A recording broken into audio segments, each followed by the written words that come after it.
Spotlight.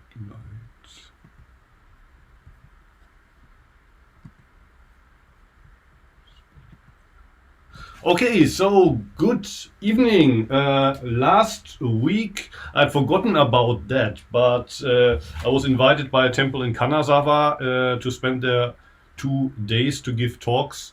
So that's why I couldn't be here last week. But now I'm gonna finally come back to talk about the Fukan Zazengi. Also, that during my trip to Germany, I'd completely forgotten that I'd started to talk this mini series on the Fukan Zazengi. So today is gonna be the first time in I think 3 months or so that we come back to the central part. Maybe in some people's opinion, maybe the most important part of the Fukan Zazengi will be today's topic. But before I start to talk about the Fukan Zazengi, as always, let's sit together for half an hour.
Thank you, everybody, for joining.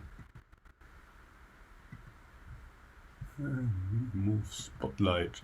So today I'm going to continue to talk about Dogen Zenji's Fukan Zazengi, the manual for Zazen.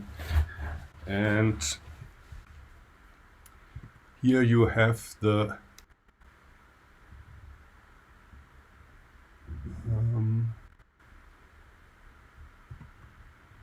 what can you see here?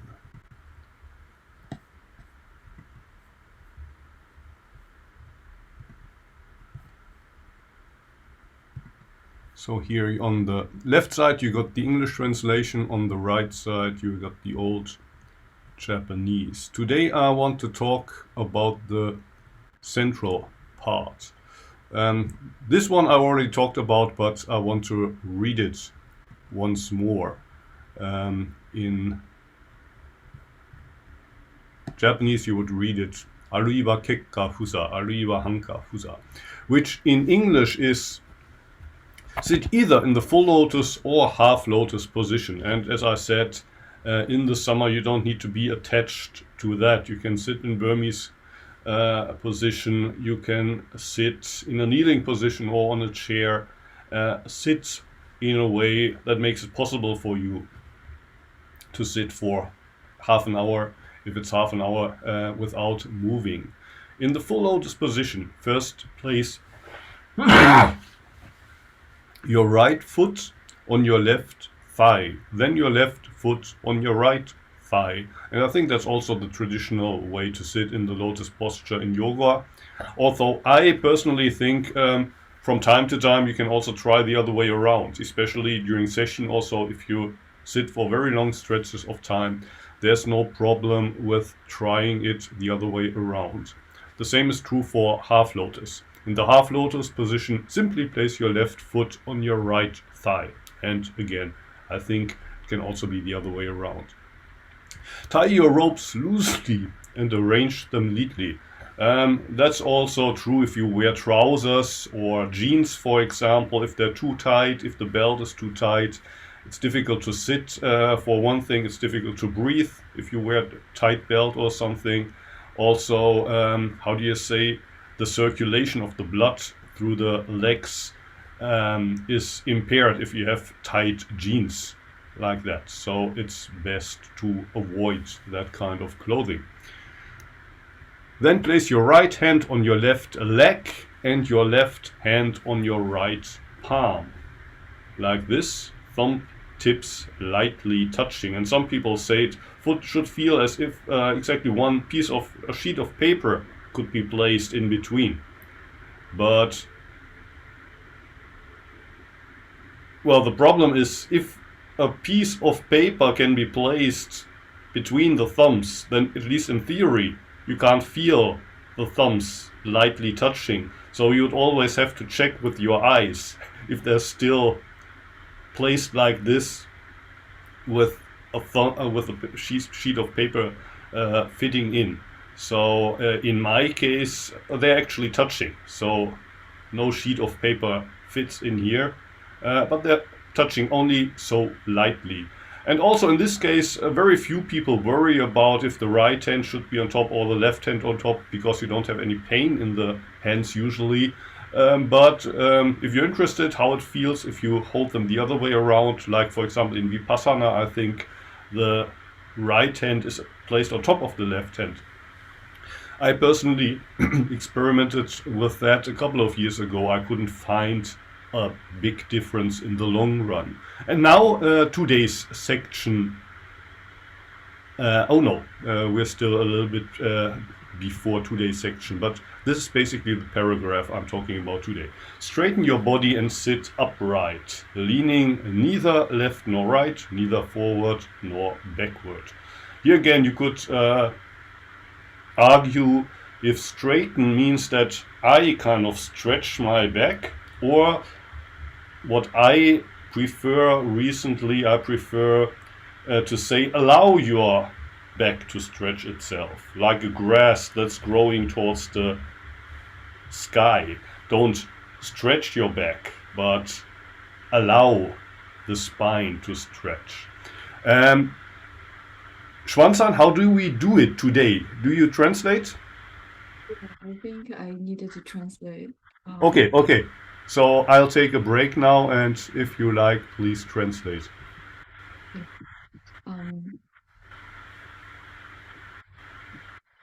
嗯我们老师还是先把之前讲的一些内容，就是做了一个复习啊。我简单的给大家说一下，之前讲的是坐姿，还有关于衣服怎么穿，或结服加坐，或半服加坐，就是我们可以全莲花或者是半莲花坐。嗯，为结扎坐，先以右足安左膝上，就是这上面写的是要把右脚放在左脚上面，也就是我们先盘右腿，先把右腿盘上，然后左脚放在右腿上。我就直接翻译了，我不给大家读了啊。然后可以半莲花，可以全莲花。王老师这儿提到了，就是其实，你找一个自己可以稳定的姿势。如果你的半莲花做的时候时间比较长，可以稳定的话，其实大家做半莲花也可以。全莲花当然是禅定要求的书上比较推荐的一个姿势，但是有些同学可能全莲花做不了太久，所以坐姿呢没有特别的要求，看自己哪个姿势可以稳定。然后后面讲到了穿衣服哈，就是穿，我看看书上写的是，这书上写的是宽繁衣带，可令齐整，这是日语的啊。就是什么意思？就是说衣服要穿宽松一些，比如说你穿牛仔裤或者紧身的衣服，有腰带这种衣服的话，你可能做的时候供血不足，然后影响大家做长，所以衣服也是有要求的。关于手的姿势呢，这个书上写的是左手放在右手之上。老师呢，其实然后两个大拇指要相对啊。有一些人或者有一些理论哈，就是推荐大家可以在两个手中间放一张纸。老师见过这样讲的老师，但是我们吴庄老师说，其实如果你当然是可以放一张纸的，如果你在两个手中间放一张纸的话，嗯，你可能感受不到这个纸在两个手中间，所以你可能要一直低头看这个手，就会影响你做禅。所以我们不要把纸，最好是老师推荐不要把两个手中间放一张纸哈，就感受那个手能够相对就行。然后而且在那个 Vipassana 就是日本也有，中国也有，叫内观，应该叫内观冥想。内观冥想是另外一种它不是做禅，是另外一种冥想的方式，就是全身要感受身体各个部分，然后在内观冥想的时候是要求右手在上，左手在下的。而我们坐禅呢，就是《道元禅师》这本书上推荐大家是左手在上，在很长一段时间，老师其实体，他都没有什么太大的感觉是右手在上还是左手在上的区别哈。但是，嗯，但是其实最近一段时间，很久之后，老师才发现，其实可能左手在上，人容易情绪稳定，然后右手在上可能容易紧张。但是很长一段时间其实没有太大差别。嗯，然后刚刚就到这儿。对。Okay, thank you. The next sentence is align your ears with your shoulders and your nose with your navel. So, if you sit in a normally straight posture, probably your ears gonna be aligned above your shoulders. Your nose will be above your navel.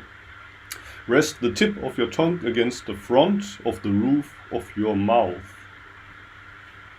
With teeth and lips together, both shut. And I think we were discussing about that last time. Some people say, well, if you sit with a closed mouth, that's kind of the natural way your tongue will rest against the top of the mouth. I know very few Zen practitioners who worry about this point too much, but I think also sometimes in yoga you hear about that.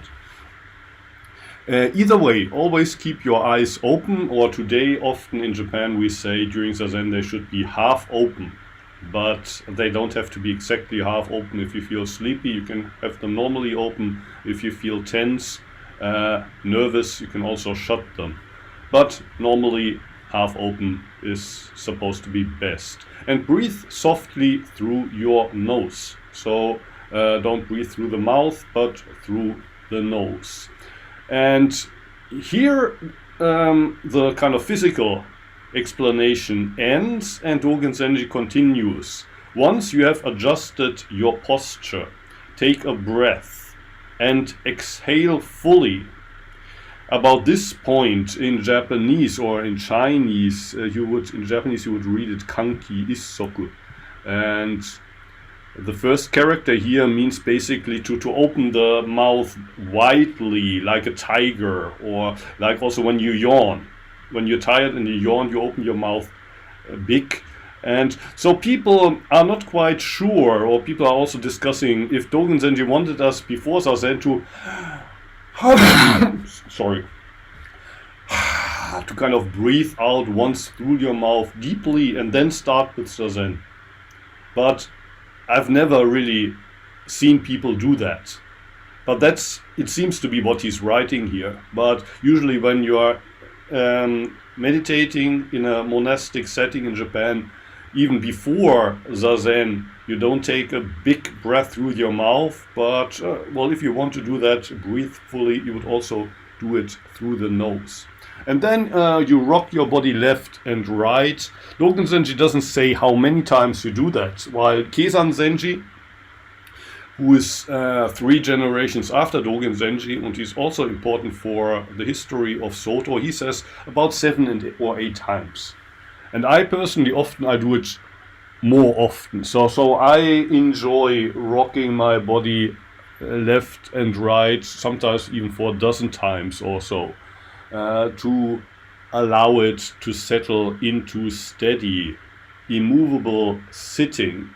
Here, the Chinese original is also interesting. Gotsu Gotsu Zajo would be the Japanese reading. And this character here, although it's a quite simple character, it's not in use in Japan anymore. I don't know if you see that kind of character in China. If you would add one stroke at the top, it would be the Gen of Dogen, which means kind of the source.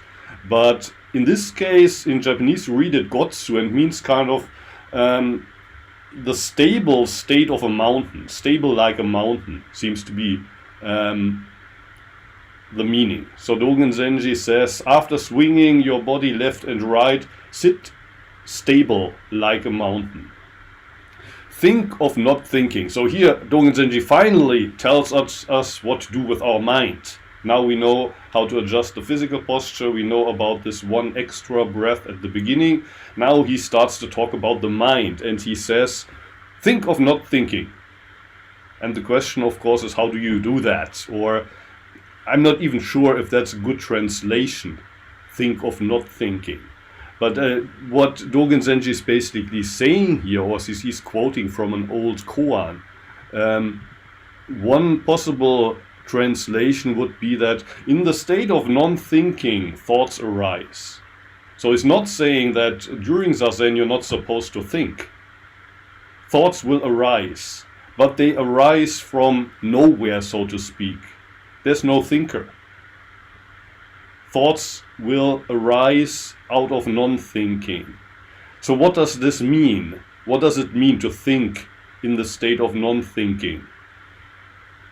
Not thinking. What kind of thinking is that? Letting thoughts go or non-thinking are 2 possible translations that I suggest here. This is the essential art of Zazen. So how do I interpret this?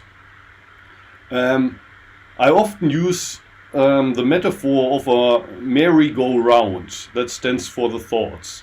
And during Zazen, you don't have to stop the merry-go-round. You don't have to stop the thoughts from occurring. Even if you decide, I'm not going to think, how are you going to do that? You're not the thinker in the first place. how do you think you can stop the thoughts from occurring?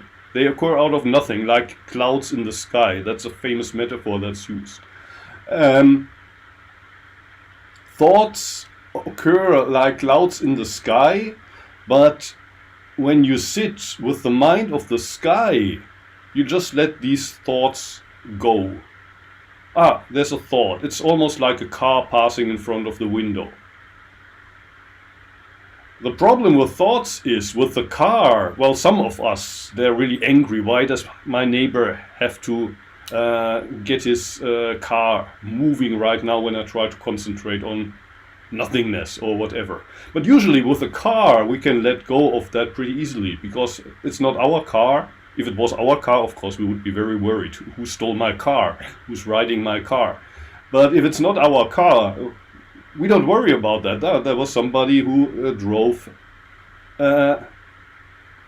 below my window.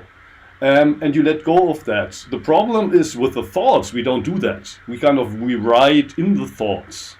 Or it's a little bit like this, somebody stole my car. I need to do something about that. Last week, this and that person told me this and that. Next time I meet them, I need to react to it. So before you realize it, you are thinking. And not only are thoughts occurring, you are thinking, you're absorbed in the story that you tell yourself or the story that the thoughts tell you. And that happens to all of us. The beautiful thing is, after 3 minutes, 5 minutes, maybe 10 minutes, you're going to wake up from that. Waking up from that means you realize, oh, I've been thinking. I was absorbed by the thoughts. But the moment you realize that, you're not thinking anymore. You're back here. You're back in the moment. Interestingly, many people, when they have this realization, and we all have that over and over again, because we get absorbed by the thoughts, but then we wake up from the thoughts. Often, what happens is when people wake up, they tell themselves, oh shit, I wasted time again by thinking. Rather than saying, how wonderful that I woke up from the dream and I'm back here. Isn't that wonderful? Today, many people have heard about mindfulness. It's very popular in the West, but I have the feeling that a lot of people know only one side of mindfulness, and that's the side of mindfulness that you can do. You can concentrate on your breath for 3 minutes, or if you try very hard, maybe for 5 minutes. And after a while, you get so good at mindfulness that your mind doesn't wander off anymore. You're always in the here and now. But that's only one side. That's the side that you can do. You can concentrate. But the other side of mindfulness is you can't do that. That's the waking up from the dream. You've been thinking all the time, and now you wake up. How wonderful is that? And you didn't even try to do it. You didn't tell yourself, I need to wake up. I've been thinking for 5 minutes already, now it's time to wake up from the dream. No, it happens. And that's kind of wonderful, and probably, in my view, that's also one meaning of hishiryo. That's the Japanese, beyond thinking. In that moment, you're beyond thinking. The thoughts are there, but you're not inside the thoughts anymore. You're not riding the thoughts anymore. You're aware of the thoughts without identifying with the thoughts. I think that's what's meant here with hishiryo, the attitude of the mental attitude during Zazen. Don't deny the thoughts, don't try to not think, but also don't chase the thoughts, don't ride on the thoughts. Try to allow the thoughts to appear and disappear like clouds in the sky. Okay, thank you. Maybe Schwanzan, you can translate, and then if you have questions or things you would like to share, please do so. 后面也讲了一下啊，我就直接翻译了。后面就是讲的是坐姿，对，要耳朵对肩膀，然后鼻子对肚脐。这个呢，其实就是让大家坐直哈。还有舌挂上颚，唇齿相触。目须常开，鼻息悲通。他这儿提到了呼吸方法，还有眼睛，眼睛是半张的状态。坐禅的时候呼吸要嘴巴也是和我们练瑜伽一样，嘴巴要闭起来，是用鼻子呼吸。然后他想身香气调，欠气息，左右摇震，这个字念物坐定。思量个不思量底，不思量底如何思量？思量此乃坐禅要术也。其实我觉得老师这个之前讲过了哈，他今天又重复了一遍。他后面其实讲到的就是在坐禅之前要身体左右摇摆，然后有一些书上说的是我们在坐禅之前要把嘴巴张大，就像老虎一样大吸一口气。但是这么多年，老师在坐禅的时候没有见过一个禅师在坐禅之前就是把嘴巴张大，然后大口气呼吸的。但是大家在坐禅开始之前都会深吸一口气，然后身体左右摇摆一下，其实就是活动一下，然后再开始。嗯，对。然后坐禅的时候呢，眼睛是睁开的，但是其实如果你在坐禅的时候犯困呀，呃或者是你实在睁不开眼睛，其实这个也不是一个硬性要求啊。在日本呢，可能有一些寺庙特别强调眼睛要半睁。其实中国是不是也是？就是那个有一些经文里面写的是眼睛要半睁，其实就是这个目须常开，眼睛要睁开。然后后面这个一个重点就是，嗯，思量个不思量也，这个之前讲过哈，就是什么是要连不思量，要思量就是想嘛，要连不想和测量，就是要连想这个想法都不要想。那什么是连想这个想法都不要想呢？就是好像我们要有就是要让自己有天空一样的意识。不要追逐想法，不要拒绝想法，也不要想要控制你的想法。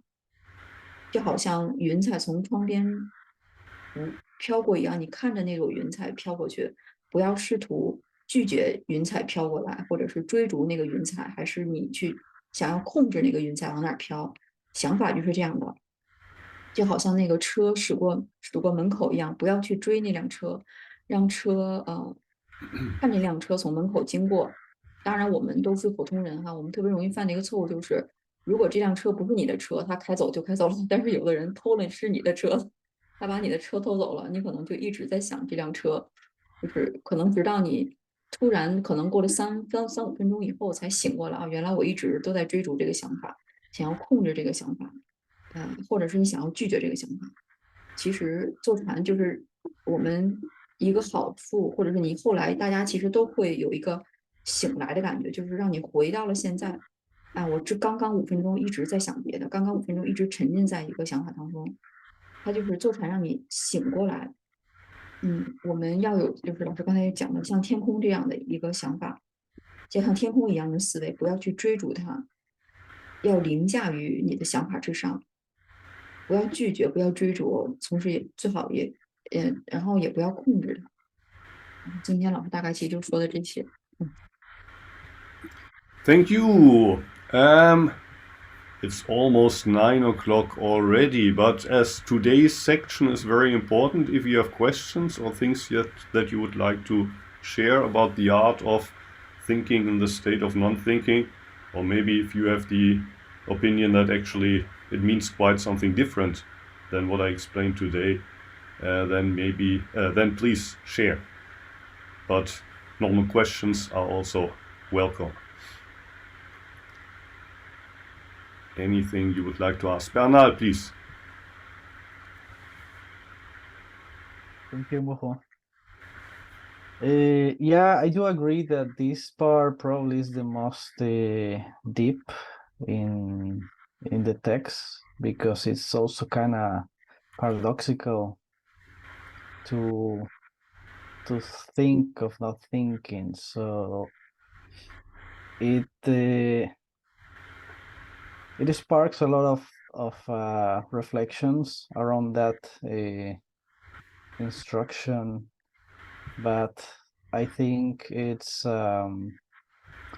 pointing what you said a while, that Zazen does Zazen, so we are not doing Zazen, so we should just let it do Zazen.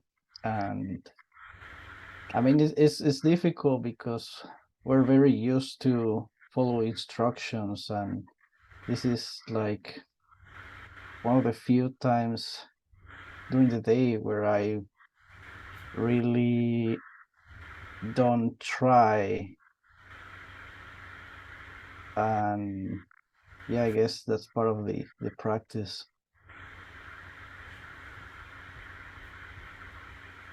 Yes, yeah, yeah. Maybe the next time I get back to the Fukan Zazengi, I can show you a different version, an earlier version.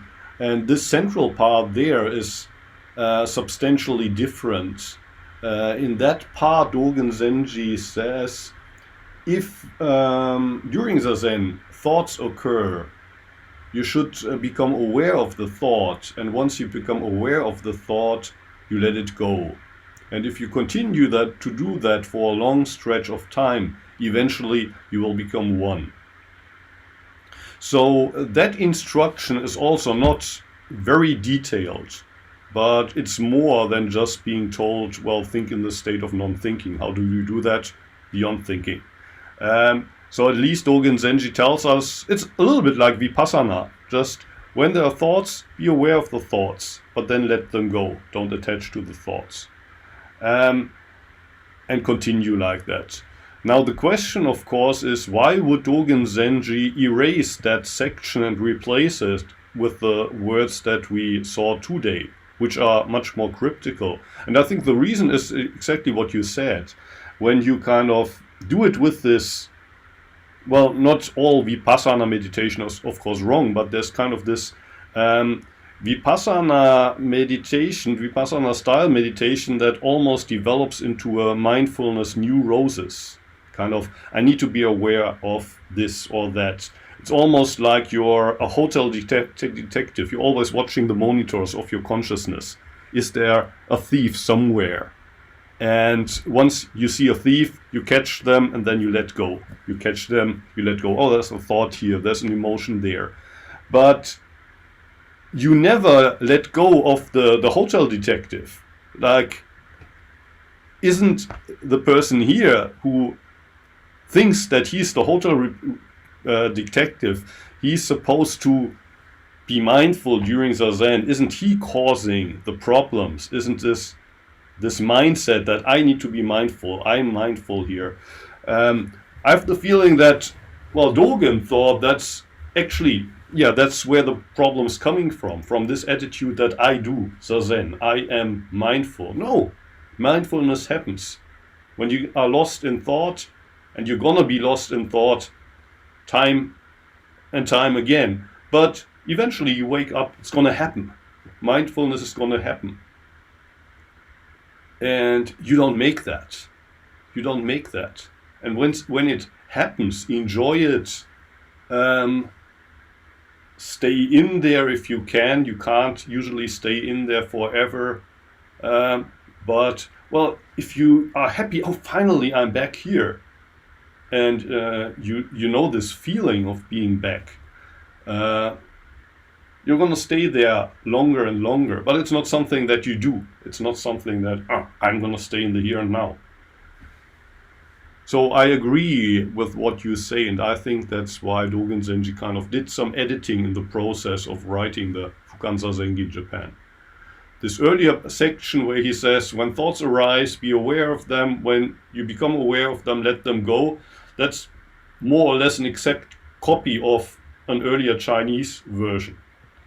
As I said before, a large part of this text he copied from Chinese origins, but this central section he replaced by his own words. Yeah, I just want to add that it's also important that we have that contrast of being asleep and then wake up. Because if we are always wake up, we don't know if we were asleep. Yes. Right? Yes. That's all. Yeah, so it's great to wake up, but a lot of people, once they wake up, that, oh, I did it again. I shouldn't have been thinking. No, be thankful that you woke up. It's great. It's great to wake up.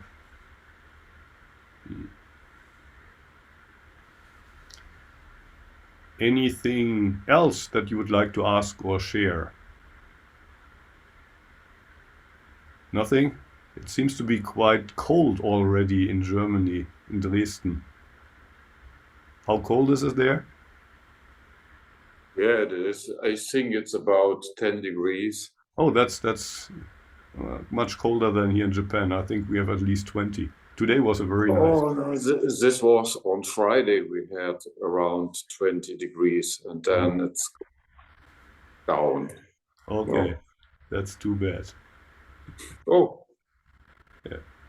it's okay. Anything else that you would like to ask or share? Next week on the weekend, I'm going to Kyushu, but I'm gonna be back on Monday. But the week after that, I'm going to Antaiji on Sunday. And yeah, on Monday, probably I'm going to be busy. So if you could give me a day off again on is it the 30th? I think the 30th. So I'm gonna be here next week, 23rd, with the Sawaki quotes, and then we get back to Fukanza Zengi at the beginning of November, November 6th, I guess. Yeah. Okay, thank you for joining. If you like, see you again next week or in 3 weeks. And in 2 weeks, are you gonna do pranayama, Xuan? Yes. Yes. So if you want to do a breathing technique with Xuan, also please join in 2 weeks. Okay, thank you very much for joining. Have a good time. Thank you too. See you.